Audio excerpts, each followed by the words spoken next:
Os empresários com prisão preventiva decretada na Operação Carne Fraca se entregou à Polícia Federal em Foz do Iguaçu, no Paraná. A informação é da defesa de Nilson Ribeiro. Nilson seria ligado à empresa Frigobeto, alvo da carne fraca. O empresário teve mandado de prisão expedido na última sexta-feira, a data da operação. Segundo os investigadores, ele negociou propina de R$300 mil com um funcionário do Ministério da Agricultura para abrir um abatedouro de cavalos. O pai do empresário, Nilson Alves Ribeiro, também é alvo de mandado de prisão. A defesa alega que pai e filho não são sócios do Frigobeto, que seria uma empresa exportadora de carne e não um frigorífico. Os advogados dizem que o pai do empresário vive há 15 anos na Europa. Em Brasília, a Operação Carne Fraca continua repercutindo. Hoje, o presidente Michel Temer chamou o caso de insignificante. A ordem de Temer é clara.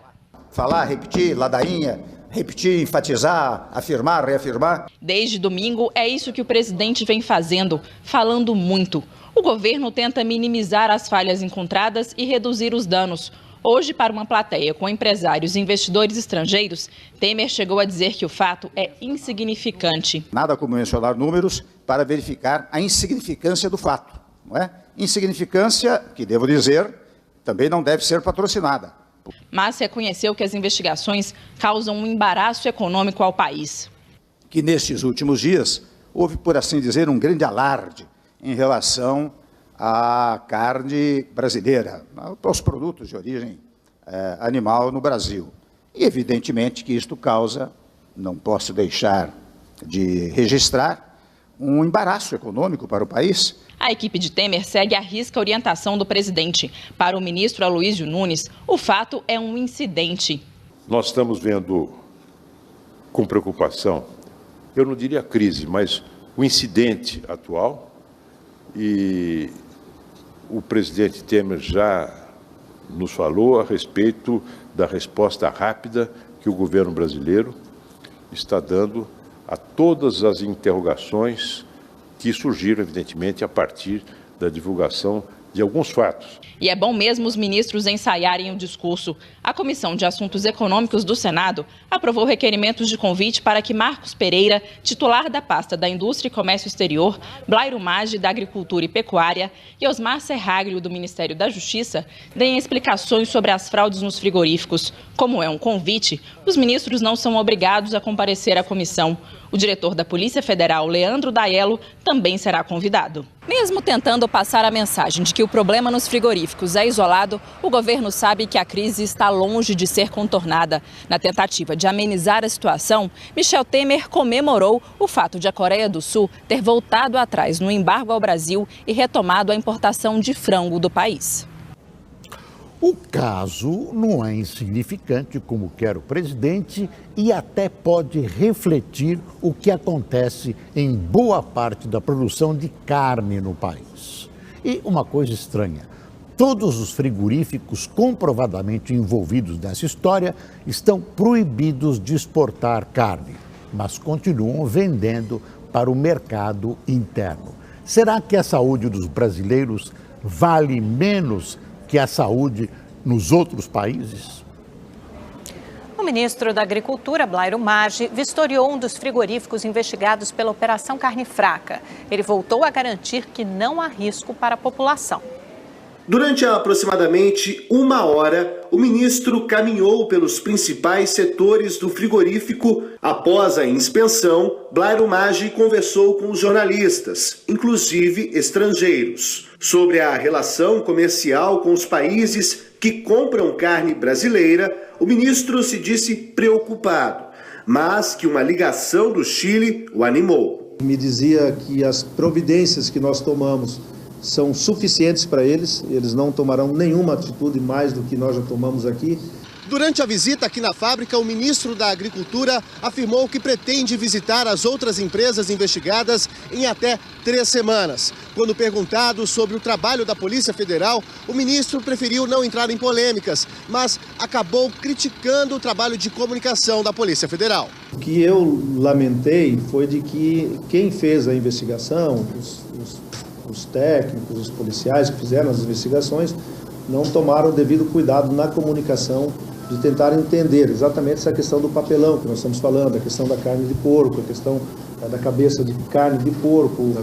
Ainda nesta terça-feira, o Ministério da Agricultura divulgou uma lista com o nome de 33 servidores afastados por suposto envolvimento com o esquema de corrupção. Eles já respondem processos administrativos e disciplinares.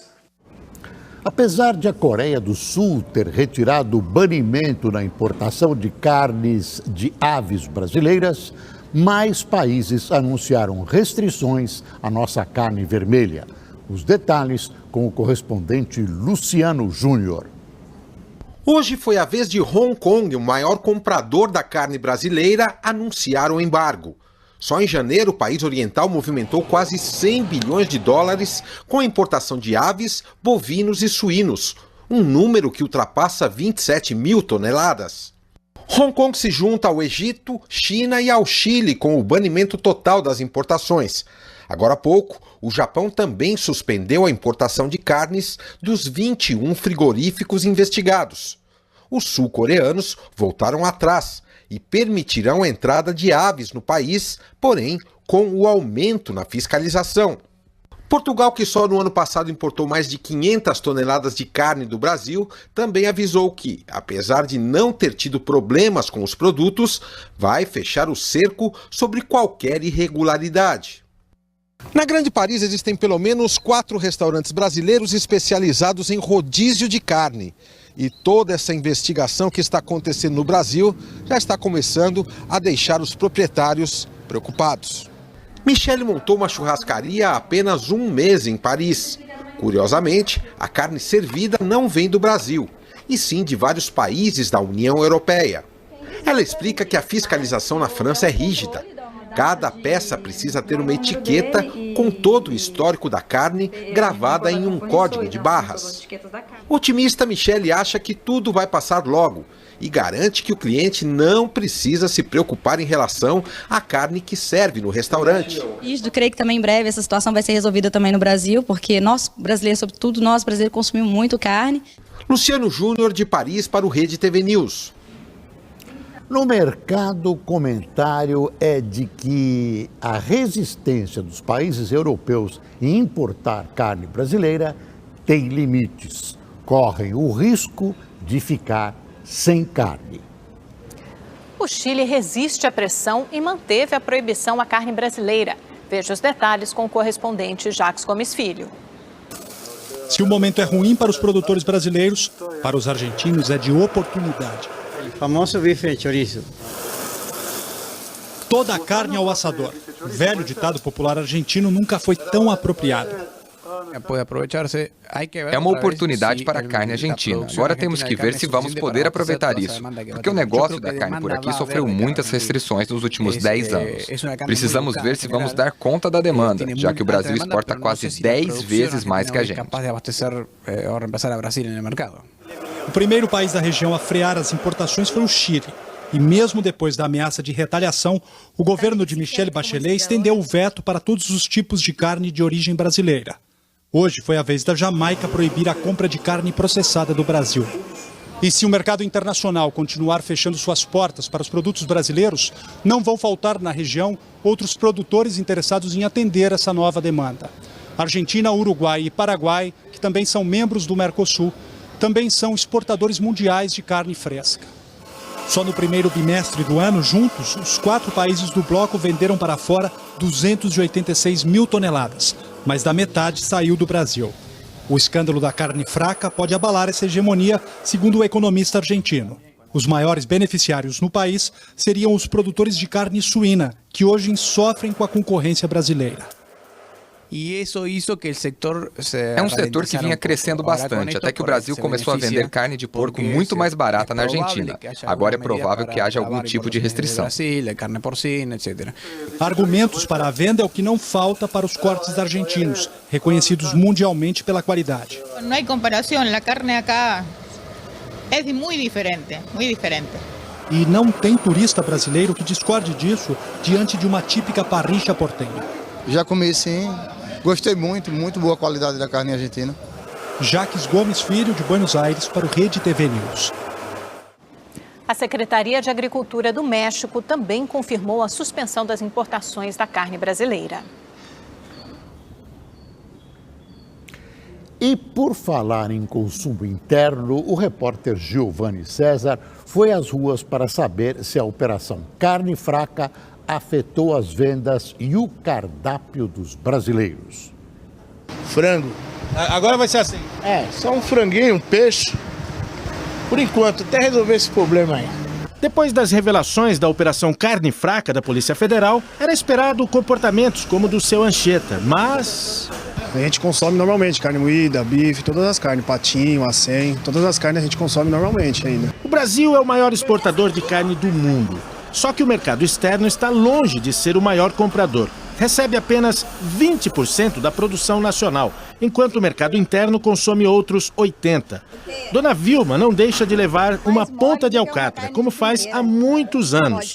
Não deixou de comprar, nem de comer, mas quando veio a notícia de que tinha carne de má qualidade no mercado... Agora eu estou comendo mais, porque eu sei que isso aí tudo é conversa. Sério mesmo? Sério. Isso aí tudo é conversa fiada, não muda nada. Pode ser sim que tenha alguma coisinha mínima, mas eles fazem um barulho danado que não tem cabimento isso. Nas churrascarias o susto foi rápido, não durou nem um dia. No domingo o movimento já era normal. Esse advogado diz que confia na qualidade da carne pelas exigências da fiscalização. E qualquer cidadão sabe como a carne está boa. Basta você olhar para a carne. Você está vendo a carne vermelha, fresquinha, em qualquer lugar. Aqui nós temos o prazo de validade. Você olha também, você confere ali. A rigidez que a vigilância sanitária tem com frigoríficos, açougues e supermercados, ela tem também com as churrascarias, que são obrigadas a ter um profissional nutricionista para acompanhar a qualidade da carne que é servida. Nessa churrascaria, por exemplo, aqui em São Paulo, o cliente pode olhar a carne que está sendo assada e até exigir provar a carne antes dela ir à mesa. Tá boa. Tá boa? Ótimo. Essa preocupação tem a ver também com um dado estatístico. Segundo o IBGE, o consumo de carne vinha caindo no país muito antes da Operação Carne Fraca.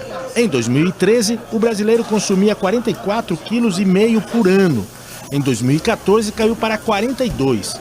Em 2015, 37,5 kg.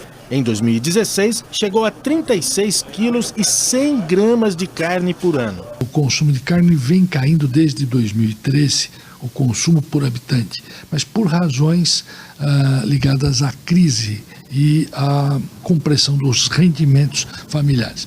Tenho a impressão que no que diz respeito ao mercado interno, esse efeito, até com uma projeção muito forte mediática, vai acabar sendo diluído e não terá um impacto muito grande.